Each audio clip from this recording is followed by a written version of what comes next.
انما جعل السبت، بے شک بنایا گیا، کیا گیا، السبت، ہفتے کا دن، علی الذین، ان لوگوں پر، اختلفوا فیہ، جنہوں نے اختلاف کیا تھا اس کے بارے میں۔ ہم نے ہفتے کا دن ان کو دیا تھا، انہوں نے اس میں اختلاف کیا، اور ہفتے کا دن یہود نے منتخب کیا اپنے لیے۔ اللہ فرماتا ہے ہم نے نہیں انہیں دیا تھا، ہم نے انہیں یوم الجمعہ دیا تھا۔ انہوں نے موسیٰ علیہ السلام کے اس فرمان کو نہیں مانا، کہنے لگے نہیں، جمعے کا دن نہیں، ہمارے لیے بہتر ہم ہفتے کا دن رکھیں، احترام اور حرمت کے لیے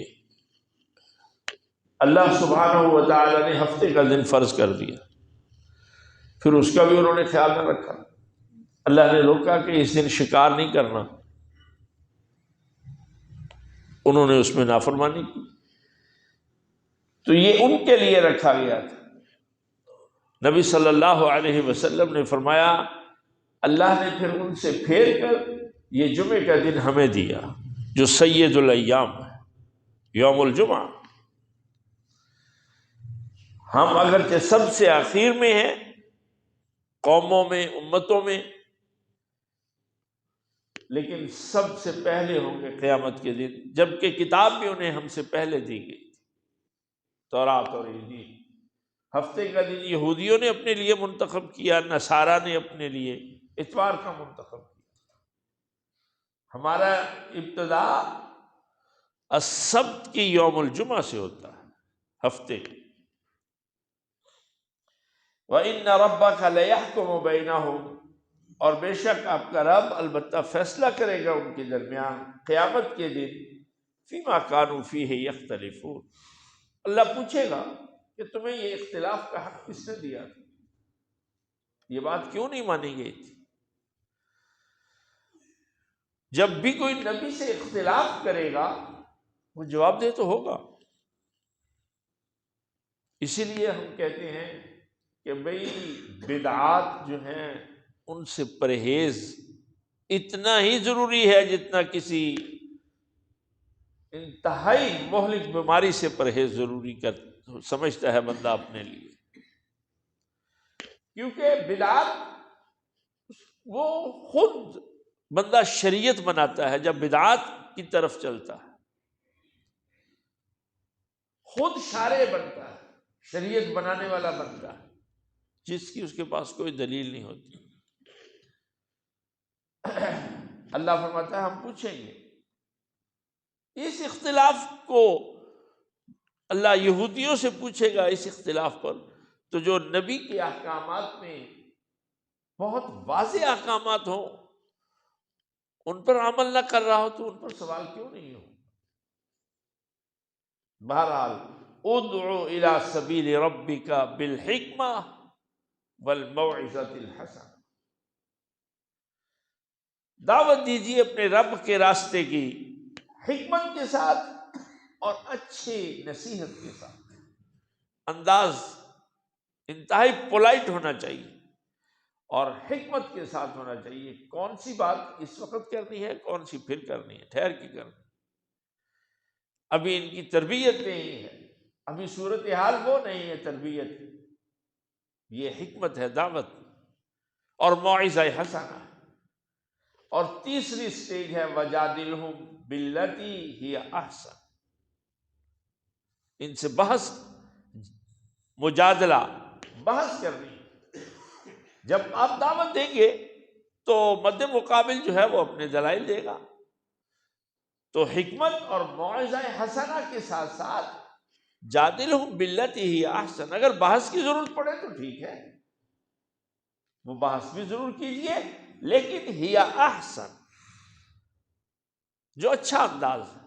چنانچہ دیکھ لیجئے ابراہیم علیہ السلام نے قوم کے ساتھ کس طریقے سے مجادلہ کیا، بحث کی، کیا خوب انداز اختیار کیا۔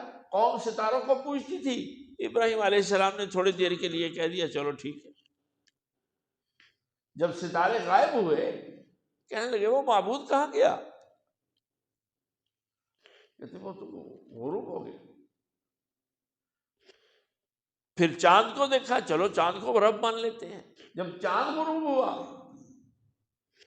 تو قوم سے کہا معبود کہاں گیا؟ سورج کے بارے میں دلائل دینے شروع کیے تو کہا چلو ٹھیک ہے اس کو رب مان لو۔ اور جب سورج غروب ہوا قال یا قوم انی بریء مما تشرکون، ایسا شرک کرتے ہو کہ معبود تمہارے غائب ہو جاتے ہیں، میں اس شرک سے بیزار ہوں۔ اللہ اکبر۔ نبی علیہ الصلوۃ والسلام نے کون سا انداز نے اختیار کیا دعوت میں سمجھانے کے لیے اہل مکہ کو خصوصاً؟ تو اس لیے اگر مجادلہ کرنا پڑے تو احسن طریقہ اختیار ہونا چاہیے۔ ان ربک هو اعلم بمن ضل عن سبیلہ، آپ کا رب ویسے خوب جانتا ہے کون ہے اس کے راستے سے گمراہ، کیونکہ کافر سمجھتے تھے ہم ہدایت پر ہیں، مشرکین مکہ سمجھتے تھے دین ابراہیمی ہمارے پاس ہے، ہم ہدایت پر ہیں۔ اللہ نے ان کو واضح تو کیا، لیکن اگر وہ پھر نہیں مان رہے تو فرمایا ان ربک هو اعلم بمن ضل عن سبیلہ، پھر آپ کا رب خوب جانتا ہے کون گمراہ ہے اور کون ہدایت پر ہے۔ وَهُوَ أَعْلَمُ بِالْمُهْتَدِينَ، اور وہ خوب جانتا ہے کہ ہدایت یافتہ کون ہے۔ وَإِنْ عَاقَبْتُمْ، اور اگر بدلہ لو تم، فَعَاقِبُوا، بس بدلہ لو، بِمِثْلِ مَا عُوقِبْتُمْ بِهِ، اتنا ہی اسی طریقے سے جیسے تم سے زیادتی کی گئی ہے، سزا دی گئی ہے۔ قصاص لیتے وقت قتل کیا ہے اس نے تو قاتل نے کون سا انداز اختیار کیا تھا، اس کو ویسے ہی قتل کیا جائے قصاص میں۔ چنانچہ نبی علیہ الصلوۃ والسلام نے جس یہودی نے مسلمان بچی کا سر جو ہے 2 پتھروں کے ساتھ کچلا تھا، اس کو قصاص میں ویسے ہی مارا تھا، اس کا سر ویسے ہی کچلا گیا تھا۔ جن کافروں نے آپ علیہ الصلوۃ والسلام کے خدام کو، خادموں کو آنکھوں میں سلاخیں ڈال کر شہید کیا تھا، انہیں قصاص میں اسی طرح سے کیا گیا۔ وَلَئِن صَبَرْتُمْ، اور البتہ اگر صبر کرو تم، لَهُوَ خَيْرٌ لِلصَّابِرِينَ، تو پھر صبر تو بہت بہتر چیز ہے، لیکن اگر بدلہ لینا چاہو تو بدلے کی پوری اجازت۔ وَاصْبِرْ، بات جب صبر کی آئی، وَمَا صَبْرُكَ إِلَّا بِاللَّهِ، صبر انسان کے اپنے بس کی بات نہیں، یہ تو اللہ کی کمال عنایت ہے، مہربانی ہے اگر اللہ کسی کو صبر کی توفیق دے دے، ورنہ انسان تو عجلت پسند ہے، کہاں صبر کرتا ہے، نہیں کرتا صبر۔